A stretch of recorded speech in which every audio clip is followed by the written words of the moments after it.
Hello again, YouTube. Just wanted to do a quick update video on my barbecue restoration project. These are the last few of the large pieces that I have to finish. These are the lids. As you can see in there's quite a bit of rust. We still have to do a lot of wire wheel cleaning and primer and painting with the high heat paint. I've already done the handles and smokestacks on them. This is the firebox. Still debating whether I want to go through and just get a new one of these for the 60 or 70 bucks, or try to fix this one. I know I can get this drawer that rusted out on this one replaced, but it may not be as cost effective as I want it to be. But the rest of the project is pretty much completed. I wanted to show you where we're at with that. Went through, disassembled every part of this, all of the legs and everything else, sanded everything down, painted everything. The legs and the base are all just black paint. Got it at Wally World, 96 cents a can. Can't beat the price. Replaced all of the hardware with new bolts, washers, lock washers. Did all the other parts that you see that are painted are high heat black paint.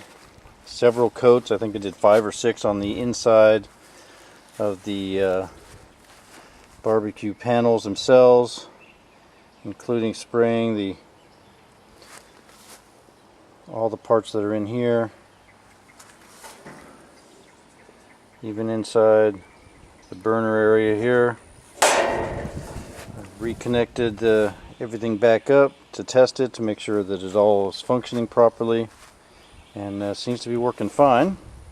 The next step that I want to do is my brother Pirate actually has some metal that he has in a roll that he uses for diverting the smoke in his smoker section, that we're looking at maybe lining the bottom of these barrels with that. I know a lot of people do like aluminum foil and stuff like that in there, but this is it's a much thicker grade metal that comes in a roll.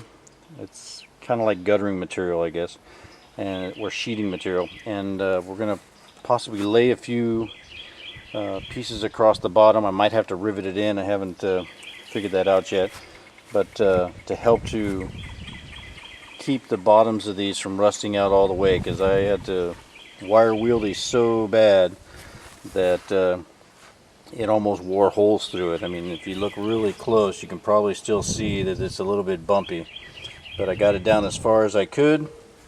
And like I said, it's a $45 barbecue and smoker that I got. Spend about $20 in paint and hardware. Probably spend another $5 in the hardware to replace all the nuts, bolts, screws, washers, everything in it.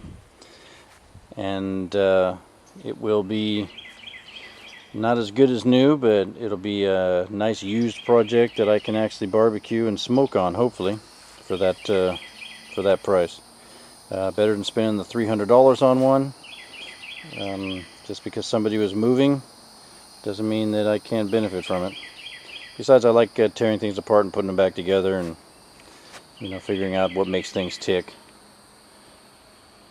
So that is a good thing. So hopefully I'll have this project done in the next couple of weeks, and maybe I'll do a video on barbecuing. Not that I know anything about that, but I'm sure I can push a button, turn it on, and throw meat on it, so that's all that matters. So that's where we're at with this project. Talk to you later.